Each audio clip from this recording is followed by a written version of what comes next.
Back to life, back to reality. Welcome to the Fantasy NBA Today podcast, a sports ethos presentation hosted by yours truly, Aaron Bruski, by myself. And a nice long winter holiday break. We're back to the grind, breaking down the Monday slate and covering all of the big news from over the weekend. But before we do that, let's say hello to our sponsor. BetOnline continues to be the world's most trusted betting platform and your number one source for online betting. From the earliest odds to in-game live betting, BetOnline provides you with all the action and the ability to watch the games as they happen with the largest selection of odds on everything from football, the NBA, college basketball, NHL to UFC. Head to the BetOnline website today. Don't forget to use the promo code BLEAV for your welcome bonus on your first deposit. BetOnline, the game starts here. All right, guys, we are back. I feel like this is the first week of the year. The holidays are done. I don't know about you guys, but I am done eating like crap, et cetera, et cetera. Yeah, no, it's good to be back in the grind. I think the email started flying today, and all of that fun vacation-y stuff is out of our system, and then we just keep going back into the grind. We're about 40% of the way through the season, and I've always said I think this month is one of the best in fantasy hoops because we know what we know. Everything's kind of the go button's been hit, the gas pedals, fully on the floor for these teams, and then we'll get into the trade deadline, and after that, things start to peter out a little bit. So today we're going to talk about the Cam injuries in Brooklyn. I got Cam Thomas out for a couple weeks, Cam Johnson out for a couple games. We'll check in on Detroit with Jaden Ivey out for a while. We'll read some tea leaves with the Jimmy Butler stuff, some quick Wemby stuff. What else we got here? We got basically Chicago is actually kind of interesting right now. We're going to talk a little bit about trying to get ahead in Chicago. Keon Ellis back on the radar. Kawhi Leonard back on a basketball floor. And we had some major news over the weekend. Let's quickly check into that. We had Jabari Smith breaking his left hand during shoot around. That was weird. Not great. We have a ton of Jabari Smith over here at Sports Ethos, and nothing too great. We're not like crowing about it, but solid player, really important for the Houston Rockets. And if anything happened to anybody else, he would step into some nice value there. And it's doing shoot around. Who knows what happened there? We didn't get the full report, or at least I haven't seen it yet, about how somebody breaks their hand during shoot around, but it happened. So he's out 4 to 8 weeks, and that's right up to the All-Star break. So I think that's why you get such a wide range of outcomes there. So we saw Amen Thompson step into a big game. That wasn't surprising. This is one of the reasons that we went big on Amen Thompson this year, is knowing that you pull one pin from the Houston Rockets rotation and he's going to go big, which he did over the weekend. And we'll also keep an eye on Cam Whitmore. He didn't have a big game in this one, but somebody has to step into these minutes. And Tari Eason isn't getting healthy, at least right now. So Cam Whitmore would be a logical person to look for some value. But being at the bottom of the Houston Rockets rotation, I wouldn't expect consistency on a night-to-night basis. But he's going to have to do something in his next game because he was pretty quiet in this last one for him to stay on rosters. He was definitely added as a speculative ad. And then we had Jonathan Kuminga. He suffered what Dr. A, the great Dr. A, my co-host here, would call a monther with his right ankle sprain. And so that's been interesting. Saturday, they did not have Stephen Curry on the court. He's dealing with his own knee, health plan. They're just trying to keep him from, going sour here too early in the season as knee pain has crept up for Steph. So in that game, you saw a little bit of a who's who of producers step up. Trace Jackson Davis had a nice game, 11 points, 9 boards, 5 assists, 3 steals in 28 minutes on Saturday. Dennis Schroeder, 17 and 9. Buddy Hield, of course, the minute that I completely dropped Buddy Hield everywhere, something like this happens. 14 points, 4 3-pointers, 3 assists in 24 minutes. And Lindy Waters, 16 points, 4 3-pointers, a steal and a block. Kyle Anderson got on the board in that game, 7 points, 3 rebounds, 3 assists, 1 steal, 2 blocks, 1 3. The next game wasn't so forgiving for each of the players involved. So is there any sort of straight line advice that could be given out here? Well, yes, Dennis Schroeder is going to be better going forward. A lot of the scoring for Kuminga is going to get filtered down into guys like Schroeder. Brandon Pajemski will be back here probably in this next one. So we're going to see, is any of the life that he's shown over the last month, is that going to be a consistent production for folks who grab him? I think that you're looking for late round production out of both of these guys. And with Pajemski, this might be his redemption. The year's been bad. There was way too much hype. They put too much pressure on this kid. And then in terms of role and how they were using him, he was so mixed up there for the first couple months. Maybe this is his chance at redemption. And then Can Buddy Hield be good during this next 2 to 3 weeks? It's certainly possible. I think he's probably got to be in a bit of a prove it zone. If he has another good game early on this week, I think we could talk about Buddy Hield, and otherwise he, like Lindy Waters, like Kyle Anderson, these guys are going to be prove it guys until we see them prove it. We can't make a move on them.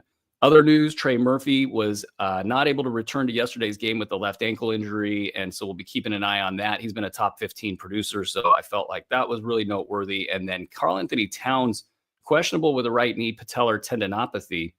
And I think that's really interesting. It's not the left knee that he had surgery on this last year, but it's kind of been popping up on the injury report. And the Knicks playing their starters, Tom Thibodeau playing their starters so much, and Karl-Anthony Towns even saying it to the media, he doesn't care, he's going to play through whatever. That's a recipe for disaster, and it doesn't always hit right away for players in the Tibbs system, but it hits eventually. And if that happens, we're talking about a top 3 or 4 fantasy guy right now. So certainly noteworthy. It's also a knee that 3 years ago in the playoffs, he had so much pain in his right knee that it popped up in all sorts of stories, and it was used as the reason that he was not able to play as well. So this knee does have a history, and so we'll be keeping an eye on all of that.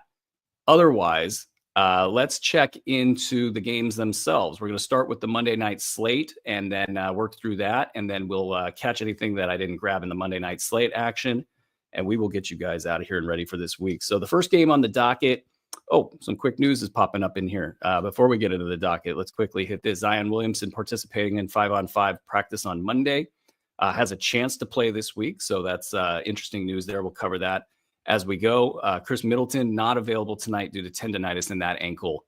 That was something that kind of we suspected would happen here. Jalen Suggs out Monday with a back issue, and we kind of thought that would happen as well. All right, let's get into Portland at Detroit. Not the spiciest game to start off with. Detroit is a 6.5-point favorite. I'm not sure I like that line for Detroit. That might be where you might think you should head, because Detroit's a little bit surging right now. We'll get into them in a quick second here. Portland, though, DeAndre Ayton probable. He had popped up on the injury report for rest. The fact that he's probable is, I guess, good news for him specifically. The backup centers, I think that they are, they're basically healthy right now. And what I'm looking at with this group and sort of trying to conjure is, like, are we going to see a second push out of Donovan Clingan, out of Robert Williams? And did we get the best out of DeAndre Ayton that we're going to get? I think Ayton, and as Doc would definitely remind us, because he talks about this a lot, is, he had the chance to rest and sort of tap out of a lost season last year, but then he ended up playing through a lot of what we would have thought maybe he wouldn't have played through. So is that going to happen again? Because if he gives way, you've got 2 huge per minute guys behind him. And that's kind of what I'm getting at here. Can we position ourselves to pick up Clingan? Clingan's been available in a lot of different leagues lately. Can we position ourselves to pick up Clingan? And then what are we doing with Robert Williams? And he hasn't basically played, and it feels like he's had some DNP-CDs in here.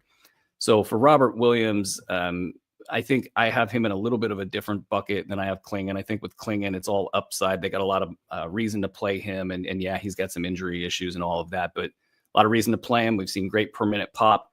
That's a great recipe for solid production in February, March, and April. So I think with Clingan, I'm much more of a go. With Robert Williams, he's got that great start this season, and it hasn't done anything for anybody ever since then. And we don't even know if he's healthy enough to get on a basketball floor. So with him, I need to see a little bit of signs of life. If Ayton was not going to play, that would accelerate this discussion, I think, for me a little bit more. But the fact that he's probable, I'm just watching Williams to see if he could actually get on a basketball floor. Could he get a block? That kind of stuff. His numbers have been really bad even when he has been playing. But with Clingan, I'm way more interested in a luxury stash there. I think most folks should be trying to find space for Clingan in a luxury stash if they can, if they need centers. If you don't need centers, maybe the juice isn't worth the squeeze there, but we'll keep an eye on that. Jeremy Grant probably still out, actually, with his face injury, and who knows what's up with that. Anthony Simons, Denny Avdia, top 100 over the last 8 games. Shaden Sharp, top 115. Tamani Kamara, top 125. These are the guys that are getting it done for you right now. And it's still a pretty ugly picture in Portland. As for Detroit, don't look now, but JB Bickerstaff's Coach of the Year push is happening. And I'm going to wait a little bit before I get really loud and vocal about that. But at some point, I might start cheerleading that thing because you guys all know that I made a huge bet on that. And if that hits, I'll have a nice chunk of change. But basically, they're healthy after the loss of Jaden Ivey,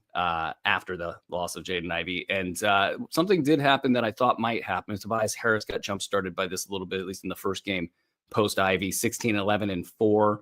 Asar Thompson had a double-double with 6 steals. Again, inconsistent for Asar Thompson. We want to see that consistency. But with this situation now in Detroit, it almost feels like even if he's inconsistent, it feels like he's got enough upside for those big games that he will have to at least get you late round value, I think would be the hope there. Obviously, we want more, but until he's consistent where his bad games are not terrible, we're just not going to know if when you mix it all up together, if that value's sub top 200 or something. And that's been the story for him for a little bit now. So we just need to see the consistency there. Malik Beasley had 23 points with 6 triples. And, overall, the Ivy injury made me think, okay, well, what about my Detroit futures? Is this going to hurt them? And then another part of me thought, hey, there's a lot of usage here that's going to go other people's direction. And maybe this will unlock some better balance for this squad. We'll talk about Jimmy Butler, Phoenix rumors and all of that. One interesting thing is we're going to talk about Phoenix in the next game here. So we'll just kind of mesh this into one topic here, is that with all of the speculation about Jimmy Butler, one of the potential landing spots for a Bradley Beal might be in Detroit.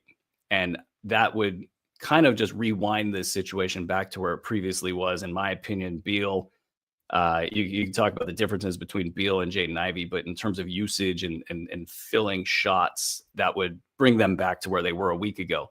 Just something to keep an eye on, and how that would look. I'm not going to even get into that because we'll just wait until that actually happens before we start breaking it down that deeply, but that might actually happen. So just, maybe a Tobias Harris, buy low moment that's almost already passed here. Maybe you want to be a little bit more discerning about that if they are going to actually fill that in. But otherwise, Tobias Harris to me looks like he's going to go basically top 75 the rest of the way. And I don't think people are really ready for that out there.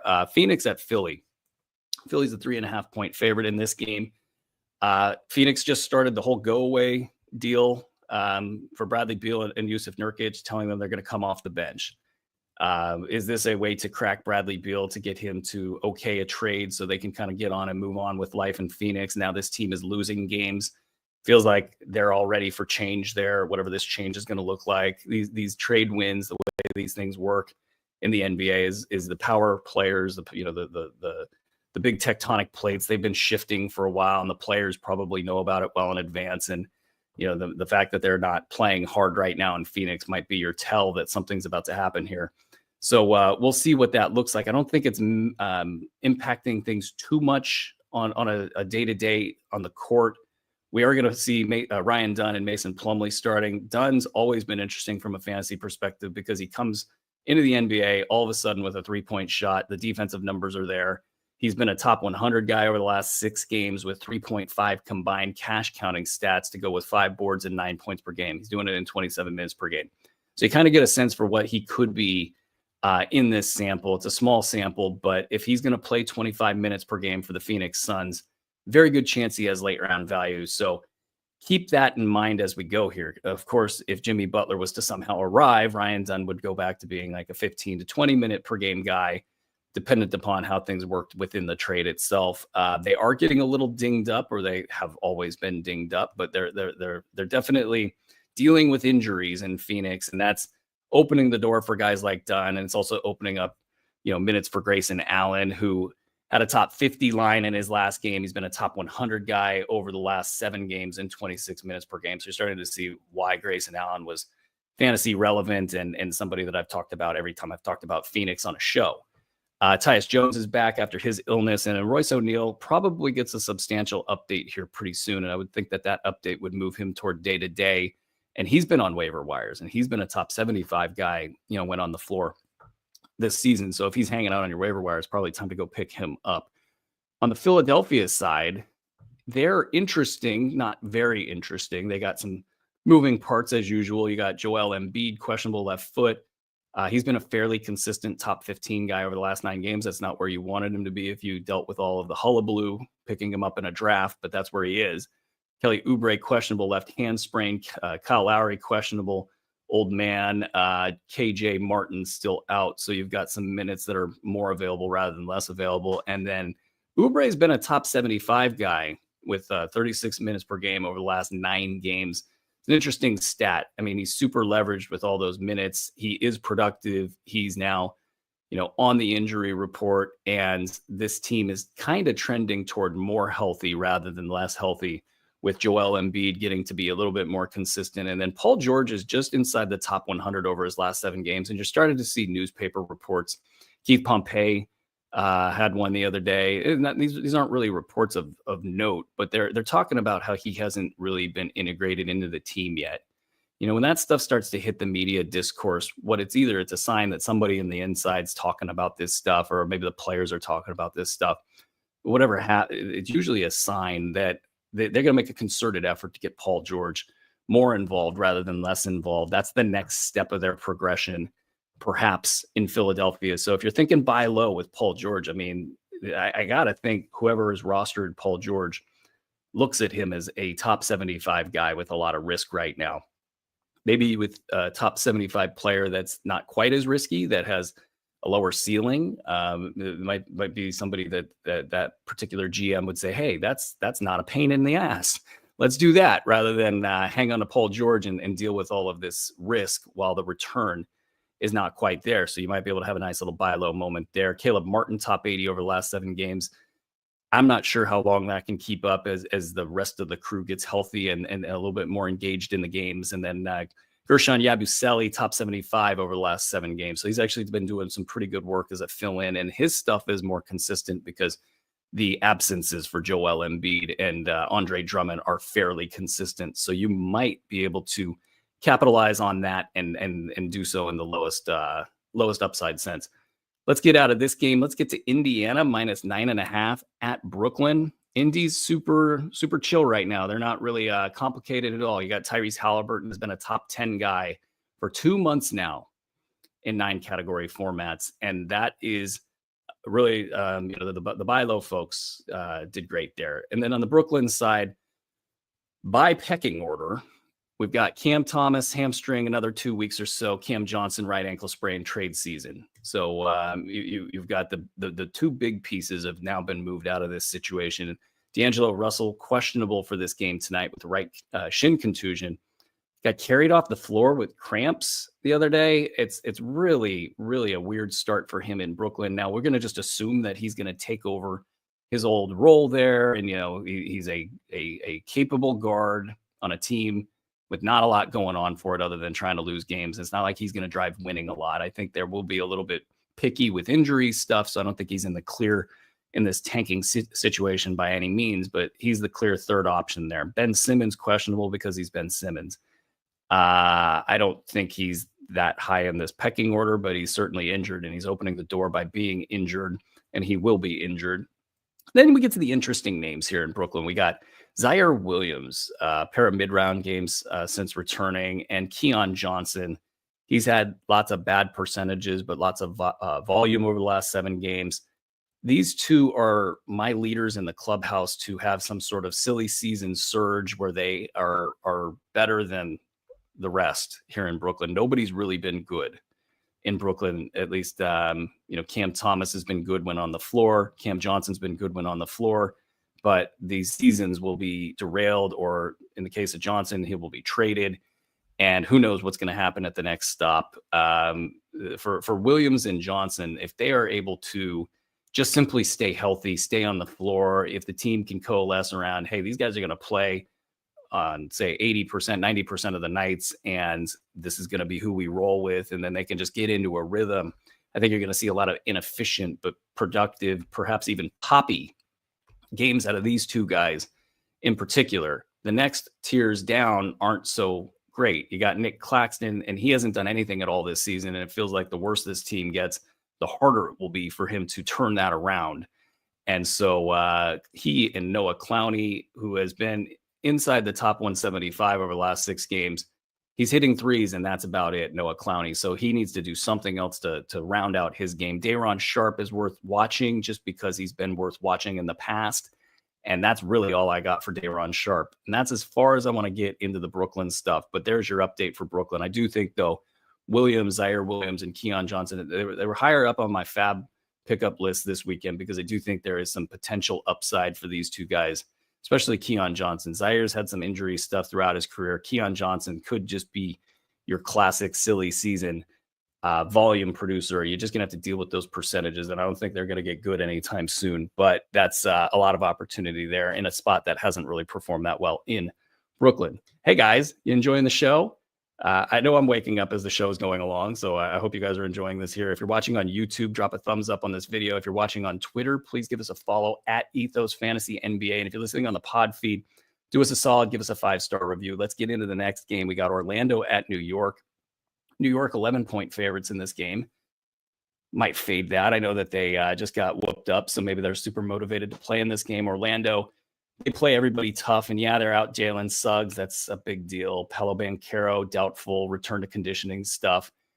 I think the only interesting things from a fantasy perspective, other than I do think they'll fight in this game, and therefore they might cover that number. But trying to figure out if Tristan da Silva is worth any time, like here on the show, in fantasy leagues in general. That might be the most interesting thing going on. I mean, you get the cavalry coming back. When he has a bad game, it gets real bad, but he's been productive and he's been playing well as a rookie. That, or can Kentavious Caldwell-Pope hang on to some sort of value? He's been about a late round guy, or probably a mid round guy over the last, say, 2 to 3 weeks, getting back on track. And this is a guy that, maybe he's not the most, exciting fantasy play, but he's been pretty good in the past. A mid-round guy is nothing to, shake a stick at. But when the cavalry returns, can he be a late-round guy? Not a lot of interesting stuff going on in Orlando. And same with the New York side. The Karl-Anthony Towns knee stuff is distressing. There's not much you're going to act on with that. I think, what you might do is not buy into a Karl-Anthony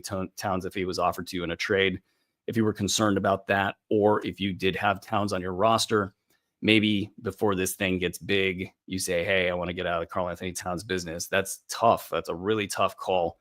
And I don't think we're there yet. I just think that it is notable that the conditions for something bad to happen, with Tibbs playing a guy too much and that player feeling like he's got to kind of be very Tibbsy. He's in New York. He's under the spotlight. They're winning. He's turned his career around. He's starting to get the toughness that all of his teammates have. And part of the toughness comes from playing through injury. Like, that's what these guys do. That's what their whole identity is.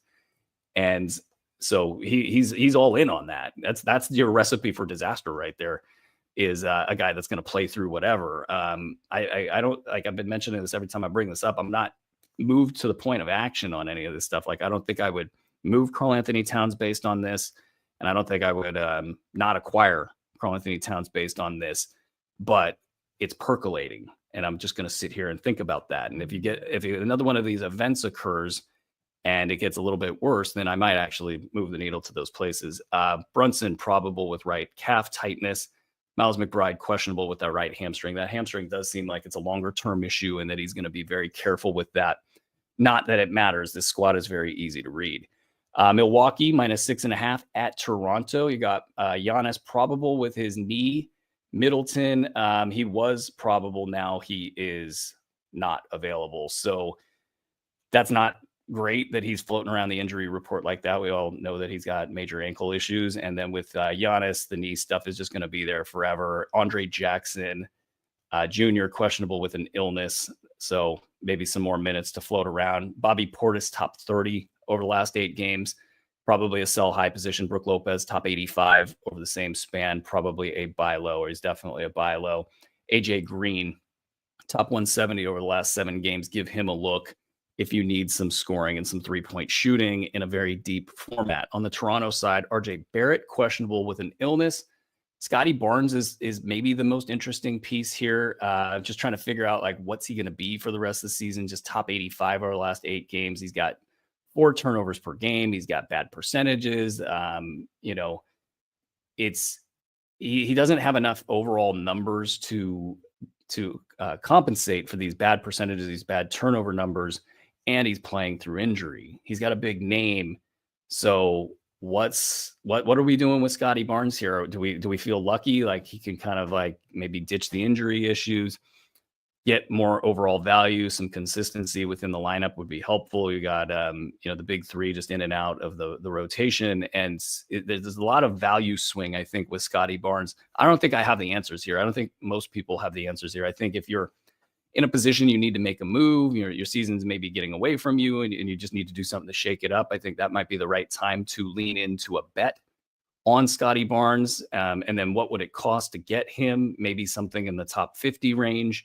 That name value is really kicking. I think the other side of this is maybe the more valuable is that the next time Scotty Barnes goes off, hit your team or hit your league's trade wire and just start making offers and maybe try to get out of the Scotty Barnes business while that name value is still high. Manuel, quickly, some poppy numbers since returning. They're all over the board, but 16 points and 13 assists per game in his first two contests. Kelly Olynyk is a very big fantasy name that's done nothing since returning. He's got 3 games in 4 days here to start the week, and it's an interesting time. I think that marks the beginning and the end of any sort of Kelly Olynyk discussion. If you're gonna try to get in there, it's been bad so far, and it's been bad for a while. It's been bad for his entire time back over the last 3 to 4 weeks. But this little window here might be the last window if you want to give a hope and a prayer to Kelly Olynyk. If it's not now, it's going to be never. San Antonio at Chicago. Spurs are 3-point favorites against the Bulls here. The Victor Wembanyama stuff has been great lately. He has all the momentum to be the number one fantasy guy. Shai Gilgeous-Alexander has actually closed the gap on Nikola Jokic as well. If things continue, Wembanyama could pass Jokic within a few games here. And so that was an interesting ranking choice that I had to make when doing the B150 a couple weeks back. Was I going to put Jokic number one, or was I going to put Wembanyama number one? Put Wembanyama number one, basically thinking that the improvements were on the way, and it feels like that's happening. And Jokic is great, and everything's fine there. But Wembanyama has a gear that we're just not familiar with, and it looks like he's going to actually take that gear and pass Jokic here really soon. And for Shai to be in that conversation at all just speaks to how great the situation is in Thunderland, and the fact that he is that good.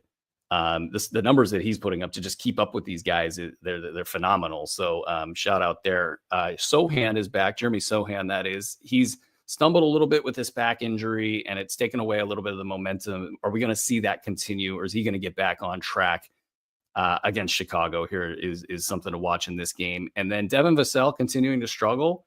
It's the percentages, hasn't really gained any momentum. Julian Champagny, top 115 on the season. So these last few weeks that have been terrible really haven't dinged him on a season-long level.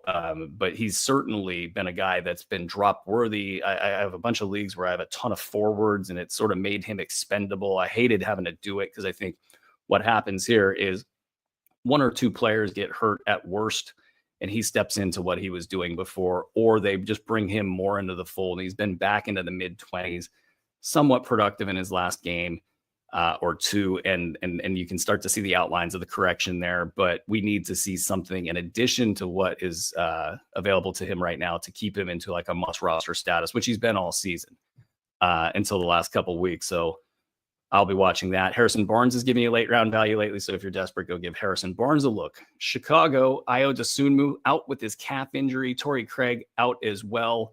That calf injury probably maybe day-to-day at this point, possibly still in a little bit of a week-to-week, but Ayo Dosunmu not yet back. Kobe White finally hit on the buy low offer we were talking about with 9 3-pointers the other day. So I don't know if you'll be able to get in on that anymore, but that has been something we've been bugging you guys up about for a couple weeks. Vucevic, this is the interesting stuff with Chicago. Can you get ahead on the Nick Vucevic stuff? Anthony Slater, the Athletic, very connected inside of the Golden State organization, basically said that Vucevic is their top target.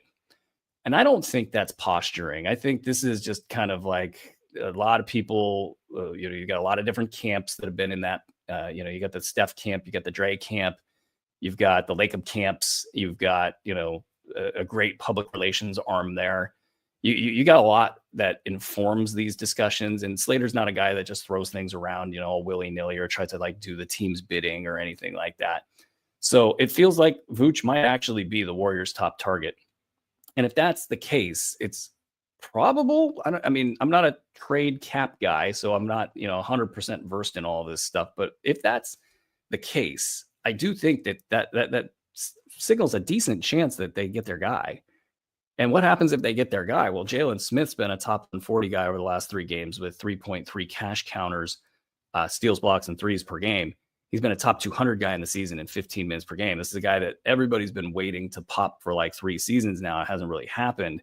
But if he's the last guy standing in Chicago, it almost has to happen. And does this coincide with the turning of the page in Chicago? So your Kobe White value's good. Josh Giddey's top 115 on the season now. So he's had a couple good games over the last 3 weeks. He's had some ankle issues as well to chase that a little bit. But your Kobe White, your Josh Giddey, your Jalen Smith, can you get ahead of this? There was action on Jalen Smith in these sort of deep ringer, high stakes leagues that I've been playing in forever. So they're thinking about it. And I think if you want to take a chance on a Jalen Smith, especially if he can be useful to you in some way as a backup, I think it's a good luxury stash right now. And then with Vooch himself, I don't know how much of a value hit he would take in a place like Golden State. I think it'd actually probably be fairly good for his value to land there. And I think his game is so plug and play that I don't know if he stays as a top, first round, second round value, but like third, fourth, fifth, I don't think he would be any worse than sixth. There's a definite sell high recommendation for Nick Vucevic right now. I don't think it'll be as good as it is right now in Chicago for him wherever he goes, but Golden State would be one place that I don't think he would get hit quite as bad. I'd be thinking third or fourth round value there. I think he would actually fit a lot of what they want out of their center position, even though the defense obviously isn't there, but you got other guys who can do certain things on defense. All right, enough about Chicago. Let's get into Dallas at Memphis. So Kyrie Irving, they kind of telegraphed this. Now he's missed 2 games in a row, and that's a little bit concerning, but it feels like the back-to-back that's tonight, tomorrow, and then they play again on Thursday. The back-to-back to me was probably off the table from the get-go. Is there more than this going on with his back issues? I kind of don't think so, but 2 games off in a row with a lot of rest in there certainly perks my attention. But the fact of the matter is they came out and they said they didn't want him doing a heavy workload with Luka Doncic out. So Irving not playing tonight, hopefully back for the next 2 games in the first half of this week. PJ Washington off the injury report, still a buy low guy. I think PJ Washington, he's got top 50 to 75 potential for the next month. And I don't think people are evaluating him as such. I think they're treating him more like a top 75, 100 or 125 guy right now. So get in there and make your offers accordingly. Klay Thompson, Quentin Grimes, and Spencer Dinwiddie. That's my order for these guys to step up. Clay's probably pretty boring. If you're looking for a little excitement, and probably go Quentin Grimes or maybe even Spencer Dinwiddie. They're very closely bunched in valuation. You even have Najee Marshall, who's back in after his suspension. He could be a late round guy, I think, very easily for the next month or so. And in fact, Jaden Hardy, even in a DFS situation or a very deep league, I think they're going to require him over the next 3 games. So he could be relevant, probably more of a DFS guy. And then the Memphis side is they went from being a squad where everybody was super valuable. Even their bench were kind of late round guys. Now everybody's starting to fade a little bit. Bane doubtful with an ankle injury. That's just weird. A lot of great signs out of Desmond Bane lately, but it's not a foot, it's an ankle. It's all connected, obviously, but doubtful. Are they just playing the long game here, or is there actually more stuff going on with Desmond Bane? So never simple with Desmond Bane. Ja Morant, shoulder, Santi Aldama, ankle. They're both out for at least a week. Marcus Smart, Luke Kennard out. And that's just more minutes to go around for everybody else. John Conchar is back. And overall, though, I'm just bored by these guys now. All of a sudden, all the guys that were giving you late round value that were at the back end of the rotation aren't doing that. Jay Huff is getting like 3 minutes one game, 15 minutes the next. And yeah, he's productive in that one 15-minute game. There's like stuff going on.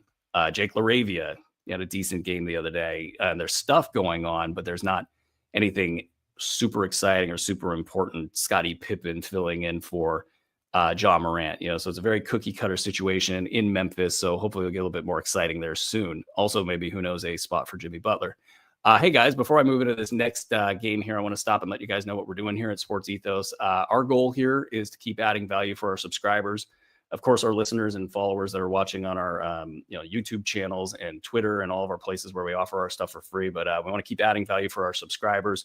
I want to keep creating opportunities to employ people within the industry. So if you guys want to support what we're all about here, it's really super easy. Just visit sportsethos.com, check us out, consider subscribing. And it's our belief that if we can continue to offer a value-based offering, which actually generates revenue, it's going to be good for the industry as it's been sliding ever since social algorithms turned this sports world upside down. So check out sportsethos.com and also go download the new free Sports Ethos app. It's great, especially so you don't have to sift through all the social media stuff. You get all of your updates, and there's lots of cool tools that you can use to manage your team. All right, let's get back into the action here. Clippers at Minnesota. Kawhi Leonard back on the floor. He had 12 points, 3 boards, 1 steal, and 3 triples in 19 minutes. He would have played a little bit more. It was a blowout win over the Hawks, so we didn't really get kind of a full measurement of what Kawhi is going to do to this team. I'm not sure that we actually need that. We know what he's going to do to this team. It's going to pull the usual suspects back. Your Norm Powells, your Ivica Zubac's, your James Hardens are going to just each take small hits to their value. The bench guys that were previously giving you some sort of a late round value, they're going to struggle. They'll be beneath the cut line. No big deal. As for Kawhi himself, he looked fine. I mean, it's been a couple of years now where he's not been the best athlete on the floor, and he's been relying more on his knowledge of the game and his go-to stuff that he can still get to no matter what, to be the Kawhi Leonard we've seen over the last couple of years, which incidentally has been super valuable when on the floor. And he was one of the more compelling situations heading into this season as a guy that really performed well last year in fantasy leagues with his injury history, with all of the problems and the baggage, was still good. And you had to go into drafts this year not really knowing what was what.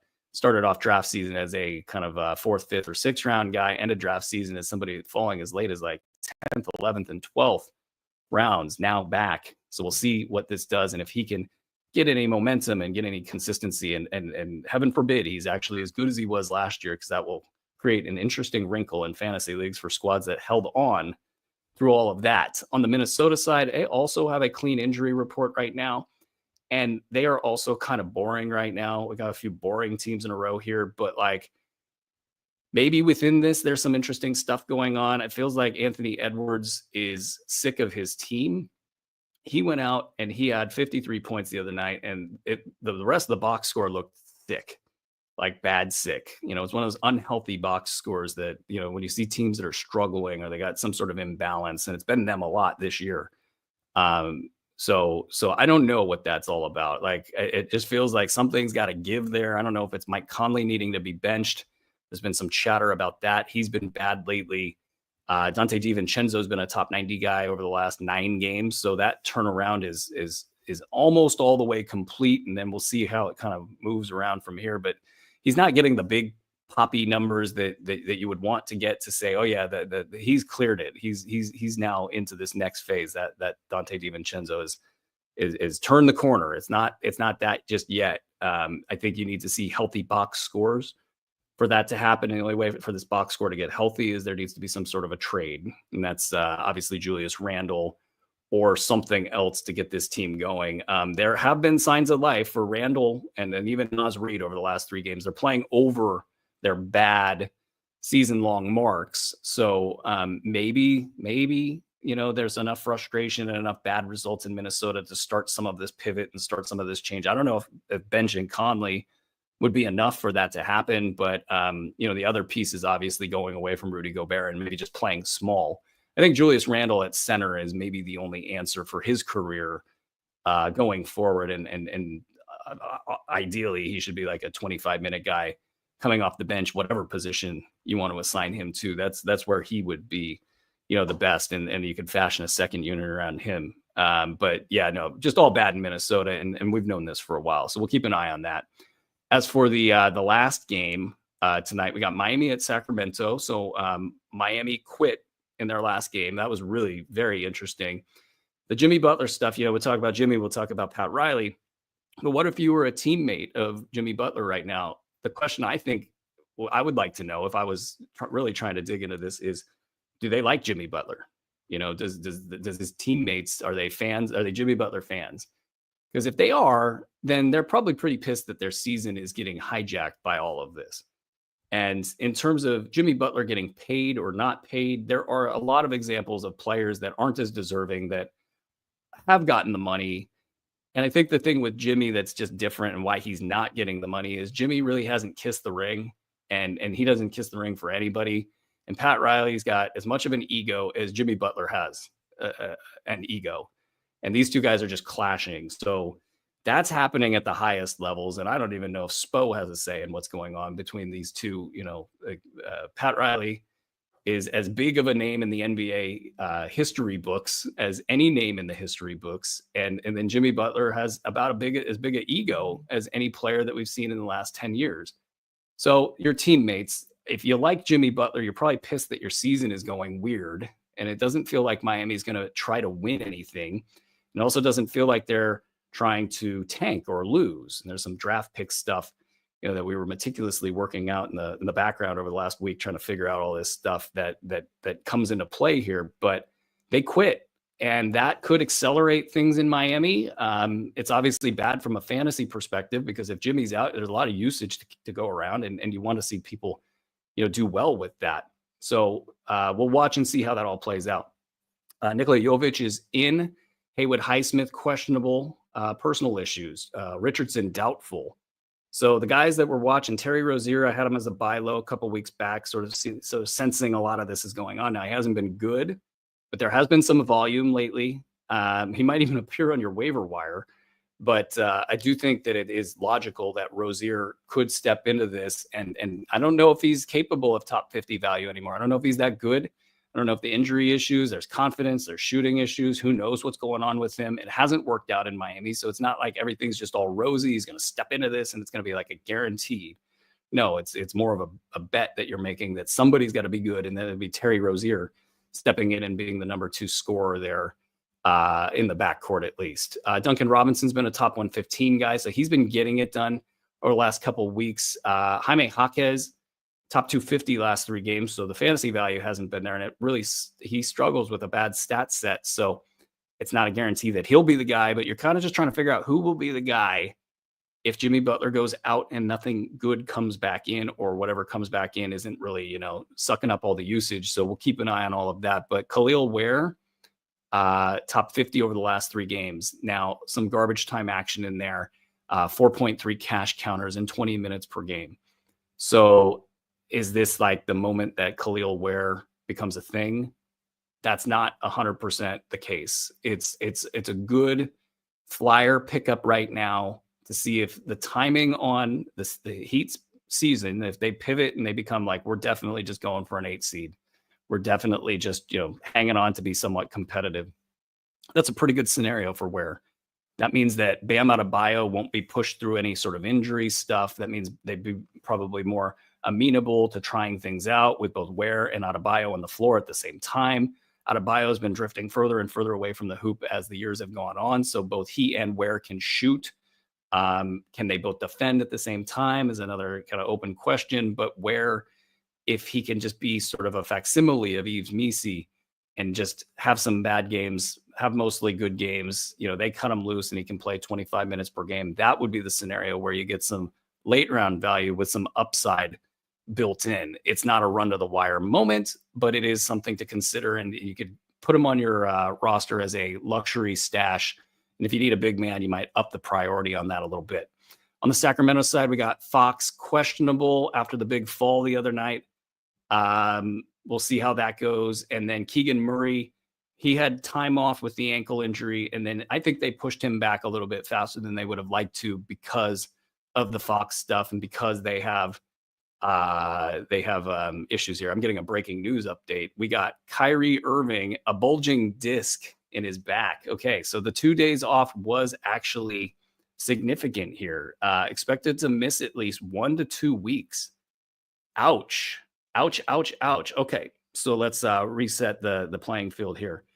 That brings Quentin Grimes and Spencer Dinwiddie up to easily must roster status. But as far as must start status goes, I think especially with this workload over the next 4 days, you got 3 games in 4 days. So these guys, they're probably not available anyway. But in terms of your setup here for the upcoming week, I think these guys, and then I think you start to get an opportunity to pick up like Najee Marshall, for example. I think his ability to do all different things, this makes him super valuable for Dallas, that is.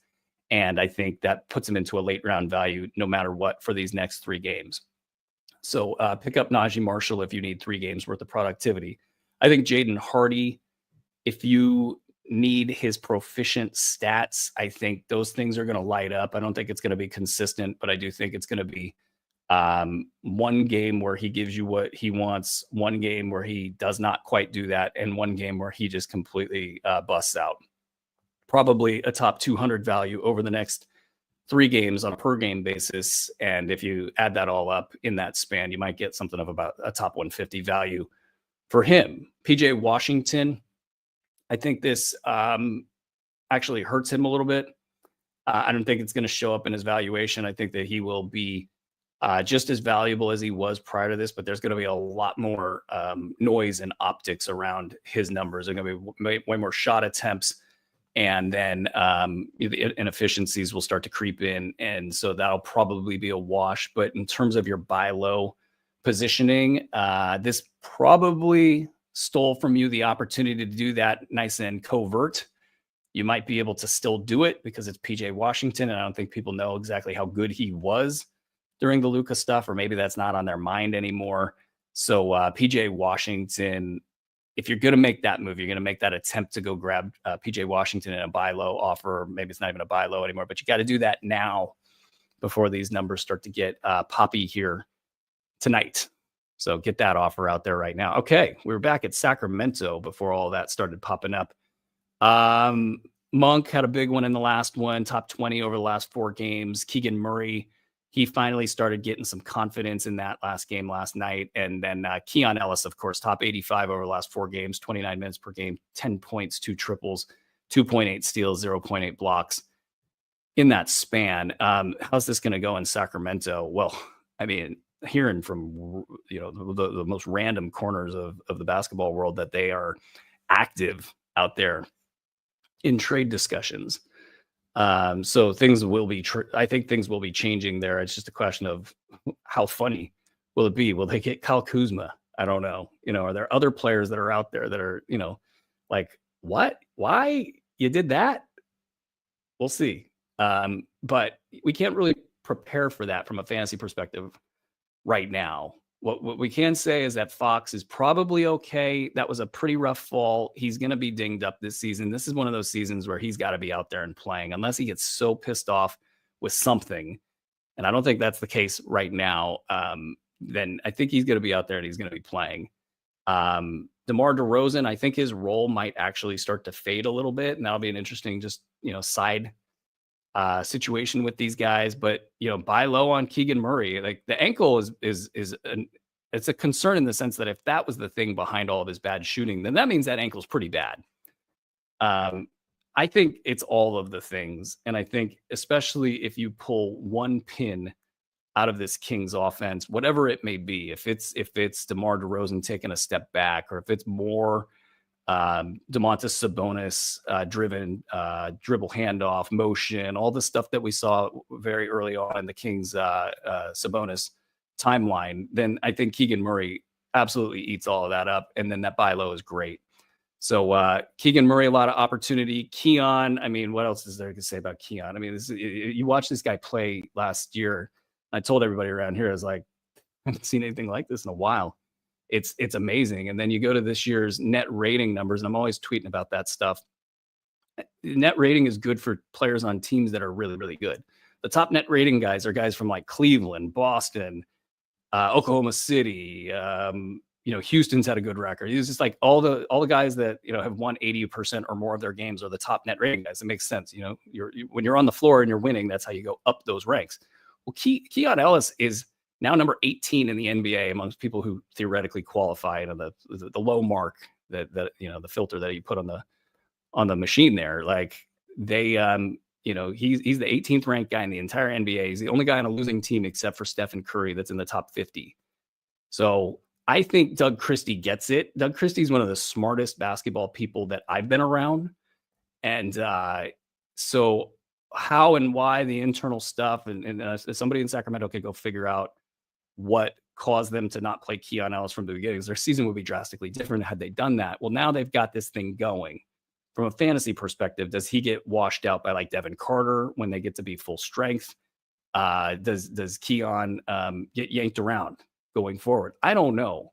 All I know is that he's got a fantasy friendly game, and that's saying something. And they're not even really tapped into the offensive stuff right now. If they can tap into the offensive stuff, that's when he goes bonkers.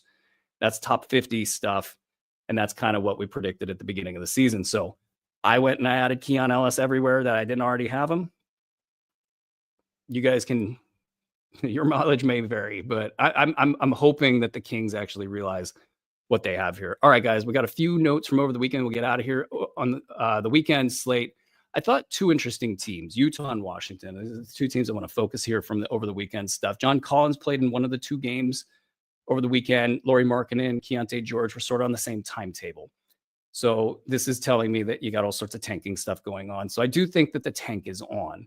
In terms of who to look at now that the tanking is on and what to do with all of these players, I think each of them, you kind of get it. Like Collins might get traded. He's got an opportunity to maybe see his way through this. It's going to be, I think, messy for the next month for John Collins. Can you find a good spot to sell? That's probably the winning move here. Otherwise, I would probably value him as like a late round guy or even a mid to late round guy. And then whatever happens, if he can stay on the floor, that's just gravy. Bryce Sensabaugh showed up on the radar this weekend. He had 34 points, 7 triples, 7 boards, and 2 steals on Saturday. And that was actually with the guys playing. Sunday, not as good, 27 points, 5 triples, and then and an empty line after that. Sensabaugh was somebody that you've seen do this in the past, and over the summer you watch some film on Sensabaugh and you go, yeah, he can play. He's got some skills. He's got some offensive game. The stat set's not quite there. And when you look at the Sunday box score for Utah, there's a ton of minutes being thrown around all over the place, but no real producers. And I wonder if Sensabaugh will be more like that. But Sensabaugh did create some separation between he and some of the other guys on this list over the weekend. Will that keep up? I don't know. But that's the kind of player that they might lean on in a tanking scenario. He's not good enough to win games, but he might bring some balance to what's going on out there on the floor with so many different moving pieces and so many inconsistent players, inconsistent young players like Keontae George, Isaiah Collier. There's a couple, real live wires that you have out there, and you want to have somebody consistent on the floor to almost reel them in a little bit. So that's the story with Utah. There is some opportunity there, but a lot of moving parts, and I wanted to sort of parse through that. And then Washington, same kind of a deal. We've got a lot more fantasy certainty with this group, but you got Kyle Kuzma coming back. He played 31 minutes, 28 points, 5 boards, 2 steals, 1 block, 2 threes. Was Kyle Kuzma out of shape to start the season? Maybe. I don't know. Was he injured and that led him to being out of shape? And that's why we've had this start. I don't know. Can Kyle Kuzma get back into shape and come back and put up these kinds of numbers? Yes, absolutely. I think Kyle Kuzma can come back and put up these kinds of numbers. Is he going to get traded? Who knows? Like, will he actually stay in Washington past the trade deadline? Who knows? I don't know if that would be a good or a bad scenario for him. I'm not putting a lot of stock in Kyle Kuzma, whether it's from a fantasy or a reality standpoint. But when he plays, he gets minutes and then the stats flow his direction. So what are we doing with Justin Champagnie? 27 minutes, quiet, 3 points, 5 boards, 4 assists, 1 block, 1 triple, 1 of 6 shooting. I'm actually okay with this line. If this is the bad stuff, this will be fine. This will work out great for Justin Champagnie. He'll finish the year as a top 75 producer on a per game basis with a couple games off if they're not able to convert his 2-way contract into a full deal. But that's a lot of opportunity there. I think the market kind of softened with Champagnie. I saw him start to pop up and be available in leagues. I scooped him right up because I think this is silly season, stud written all over this. So I think if you're Worried about Champagny. Don't be worried based on what we're seeing right here. Brogdon, another reason not to be worried. Brogdon exited this game with foot pain. He only played 15 minutes. So that's Brogdon working his way out of the equation. We need both of these guys, Brogdon and Kuzma, to work their way out. And then I think you're sitting on fantasy gold for a lot of these younger guys that need minutes and need to play. Bub Carrington, 34 minutes, 16 points, 7 boards, 4 assists, 1 steal, 4 triples, 6 of 9 shooting. He's become efficient over the last week. I'm not buying that, but it's nice. It's not killing his fantasy value. And if he's going to have these kinds of numbers and be this efficient, it's going to continue to be good. I think he's probably top 60 over his last 4 games. Carrington hanging out at the top 300 mark pretty much all season, despite these flashes that we've seen. He's had a couple really good games. Obviously, he can play. Washington, they have nothing to do but play this guy. Carrington and Champagny, I think you need to be accumulating more of these players, and I would call both of them must roster, even though with Carrington, that's going to be ugly as players come in and out of the rotation. If he's not getting you these kinds of poppy numbers, it could be the inefficiency that does his lines in. It could be the lack of defensive stats that does his lines in. But both of those guys have a lot of pop and a lot of opportunity the rest of the way. And that's why I wanted to spend my last segment covering them. Okay, guys, as we wrap up, I want to thank you guys for all of your support, your comments. Thank you for listening. Please send us all of your feedback. We want to build this platform out in a way that helps you guys in your day-to-day. We want to make sure that we do everything that we can to make everything around here as good as possible. So please send us your feedback. Subscribe to the Fantasy NBA Today podcast so you never miss an episode. Follow us on all the social media platforms at Sports Ethos, at Ethos Fantasy NBA. It's also on Blue Sky. That's also on Twitter. That's also on Threads. Don't forget, go download that app. It's free. It's awesome. You get all the news without having to scroll through all sorts of stuff. That alone makes it worth the price of admission, which, by the way, is free. So that's enough with the sales pitches on the way out the door here. Thank you, guys. Thank you, Andre, for producing another great show. Thank you all out there for being a part of this journey. Let's build something great together. This has been Fantasy NBA Today, presented by Bet Online. Until next time, ladies and gentlemen, be well.